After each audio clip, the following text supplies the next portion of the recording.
Break के बाद एक बार फिर से आप सभी का स्वागत है गुड लक टिप्स में। दोस्तों, ब्रेक से पहले 6 राशियों की बात की थी। चलिए अभी के लिए आगे बढ़ते हैं और जान लेते हैं तुला, वृश्चिक और धनु राशि वालों का दिन कैसा रहने वाला है आज। तुला राशि वाले जो हमारे दर्शक हैं, आज आपको कुछ रुकावटों का सामना करना पड़ सकता है। जो भी आपके तयशुदा काम हैं, मन को शांत बनाए रखिएगा। दोपहर के बाद आफ्टर पोस्ट लंच सेशन कुछ आपको पॉजिटिव होता दिखाई देगा। आज के दिन की सफलता के लिए किसी छोटी कन्या के चरण छूकर दिन की शुरुआत कीजिएगा, दिन अच्छा गुजरेगा। अगली जो राशि वह है वृश्चिक राशि। वृश्चिक राशि वाले जो हमारे दर्शक हैं, आज के दिन आपका जो उत्साह है, आपका जो एफर्ट्स लेवल है, वो काफ़ी हाई रहेगा। कारोबार और रोजगार के क्षेत्र में मनोवांछित सफलता आज आपको मिल सकती है। धन लाभ तो होना निश्चित है। आज के दिन की सफलता के लिए पक्षियों के लिए पीने के पानी की व्यवस्था अवश्य कीजिएगा, दिन अच्छा गुजरेगा। अगली जो राशि वो है धनु राशि। धनु राशि वाले जो हमारे दर्शक हैं, आज कई प्रकार के उलझनों के बावजूद आप एक एक करके जो भी आपके प्लान किए हुए जो काम हैं, विचारे हुए जो काम हैं, वो शाम तक पूरा करने में कामयाब हो जाएंगे। बस आपको ध्यान ये रखना है कि दूसरों के साथ रिलेशंस में आपको बिल्कुल स्पष्ट रहना है। कोई भी बात गोलमाल तरीके से मत कीजिएगा। आज के दिन की सफलता के लिए अपने माता पिता के चरण छूकर दिन की शुरुआत कीजिएगा। आज एकादशी का दिन है, इससे बड़ा और कोई सौभाग्य नहीं है कि आप अपने माता पिता के कम से कम चरण तो छू लीजिएगा। निश्चित तौर पर दिन अच्छा गुजरेगा। पंडित जी, अंतिम 3 राशियों की तरफ बढ़ने से पहले एक दर्शक हमारे साथ जुड़ी हैं। मनीषा जी हैं नागौर से, जिनकी जन्म की तारीख है 29/8/1997 और उनके जन्म का समय है सुबह का 10 बजे का। मनीषा जी, आपका बहुत बहुत स्वागत है। अपना सवाल पूछिए। जय श्री कृष्णा। जय श्री कृष्णा बेटा। गुरु जी, पहले तो आपका बहुत धन्यवाद कि आप हमारे बच्चों का इतना अच्छे से मदद करते हैं। थैंक यू बेटा। गुरु जी, मुझे एक क्वेश्चन पूछना था कि मेरा जो रिजल्ट आने वाला है 12th का, वो कैसा रहेगा। और दूसरा मुझे ये पूछना कि हमारा जो घर है वो दक्षिण दिशा में है और उसका मतलब वास्तु थोड़ा, उसके लिए हमें क्या करना चाहिए। कौन सी दिशा में है? दक्षिण दिशा में, मतलब उसका मुंह दक्षिण दिशा में है और जो पीछे की तरफ से चौड़ा है घर, संकरा है, तो उसमें वास्तु दोष बहुत है, इसलिए हमें क्या करना चाहिए। देखिए बेटा मनीषा, जन्म कुंडली की पहले बात कर लेते हैं। आपकी जन्म कुंडली में अच्छी चीज़ें हैं। जो समस्या है वो ये है कि एक तो गुरु नीच का आपकी जन्म कुंडली में, शुक्र नीच का है और साथ में पितृदोष है। पितृदोष की शांति के निमित्त शुद्ध देशी घी का दीपक पितरों के नाम का पानी के मटके के पास जलाइए।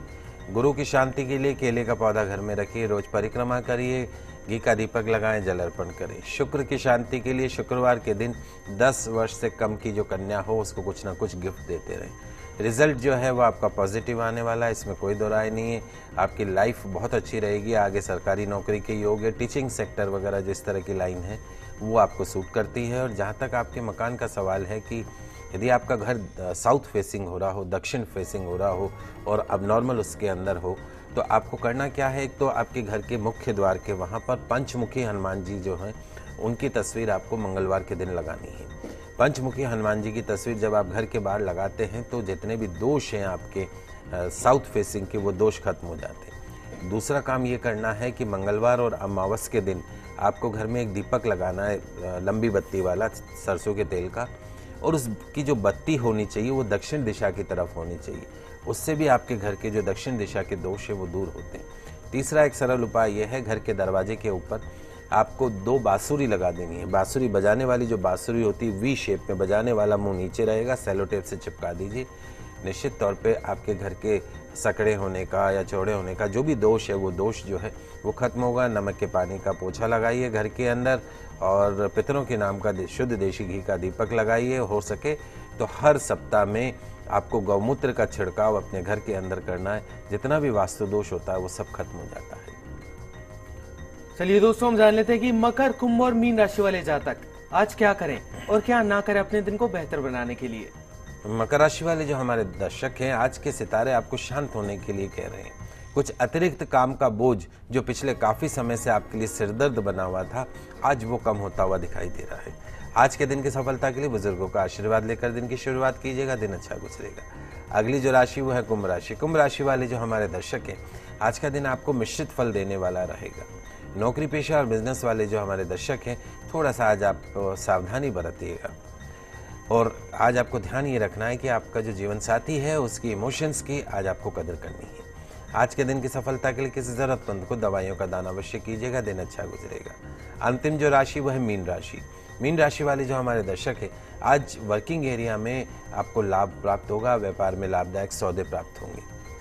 ये ध्यान रखिए कि ये जरूरी नहीं है कि जो कुछ भी आपके दिमाग में चल रहा हो वो 100% घटित हो। बस आपको पॉजिटिव रहना है, सकारात्मक रहना है, नकारात्मक तो होना ही नहीं, नेगेटिव थॉट नहीं रखनी। आज के दिन की सफलता के लिए पक्षियों को गेहूं चावल अवश्य खिलाइएगा, दिन अच्छा गुजरेगा। तो दर्शकों, ये तो हुई आज के आपके राशिफल की बात। चलिए अभी के लिए आगे बढ़ते हैं और जान लेते हैं आज का गुड लक टिप क्या कुछ खास लेकर आया है आप सभी के लिए। दोस्तों, आज वैशाख मास की वरुथनी एकादशी का व्रत रखा जाएगा। आइए जानते हैं इस वरुथनी एकादशी के महत्व के बारे में। तो युधिष्ठिर ने पूछा, हे वासुदेव, हे कृष्ण, वैशाख मास के कृष्ण पक्ष में किस नाम की एकादशी होती है, कृपया उसकी महिमा बताइए। तो भगवान श्री कृष्ण बोले, राजन, वैशाख गुजरात और महाराष्ट्र के अनुसार चैत्र, तो वैशाख कृष्ण पक्ष की एकादशी जो है वो वरुथनी नाम से प्रसिद्ध है। यह इस लोक और परलोक में भी सौभाग्य प्रदान करने वाली है। वरुथनी एकादशी के व्रत करने से सदा सुख की प्राप्ति और पाप की हानि होती है। वरुथनी एकादशी के व्रत के महत्व से ही मानदाता और धुंधु कुमार आदि अनेक जो राजा हैं वो स्वर्गलोक को प्राप्त हुए। जो फल 10,000 वर्षों तक तपस्या करने के बाद मनुष्य को प्राप्त होता है, वही फल आज वरुथनी एकादशी का यदि कोई व्रत रख ले, उस मात्र से उसको वो फल प्राप्त हो जाता है। तो हे नृपश्रेष्ठ, घोड़ों के दान से हाथी का दान श्रेष्ठ है और भूमि का दान उससे भी बड़ा दान है, और भूमि दान से भी अधिक महत्व जो है वो तिलों का दान है। तिल दान से भी बढ़कर जो है वो स्वर्ण का दान है, और स्वर्ण दान से भी बढ़कर अन्न का दान है, क्योंकि देवता, पितर और मनुष्य को अन्न से तृप्ति होती है। विद्वान पुरुषों ने तो कन्या दान को भी इस दान के समान बताया गया है। कन्या दान के तुल्य ही गौ माता का दान है। साक्षात भगवान का कथन है, इन सब दानों से भी बड़ा जो दान है वो विद्या का दान है। मनुष्य वरुथनी एकादशी का व्रत करके विद्या दान का भी फल प्राप्त कर लेता है। ध्यान रखिए, जो लोग पाप से मोहित होकर अपनी जाई कन्या के धन से जीविका चलाते, बेटी की कमाई से जिनका घर पलता हो, खुद बैठे रहेंगे और घर की जो कन्या है वो कमाने जाती है, उसकी नौकरी से जो पैसा आता है उससे उनका घर चलता है, वो पुण्य का श्रेय होने तक यातना में नरक में जाते हैं। अतः कोशिश करके अपनी कन्या के धन से कभी भी घर मत चलाइए। उस कन्या के जो धन है उसको बचा के रखिए, उसे कभी भी अपने काम में मत लीजिए। जो अपनी शक्ति के अनुसार कन्या को आभूषणों से विभूषित करके पवित्र भाव से कन्या का दान करता है, उसके पुण्यों की संख्या बताने में चित्रगुप्त भी असमर्थ है। तो वरुथनी एकादशी का व्रत करके भी मनुष्य उसी के समान फल को प्राप्त कर सकता है। तो राजन, रात को जागरण करके जो भगवान मधुसूदन का पूजन करते हैं, वे सब पापों से मुक्त होकर परम गति को प्राप्त करते हैं। अतः जो पाप भीरू मनुष्य हैं, उनको पूर्ण प्रयत्न करके इस एकादशी का व्रत अवश्य करना चाहिए। यमराज से डरने वाला मनुष्य अवश्य ही वरुथनी एकादशी का व्रत करे।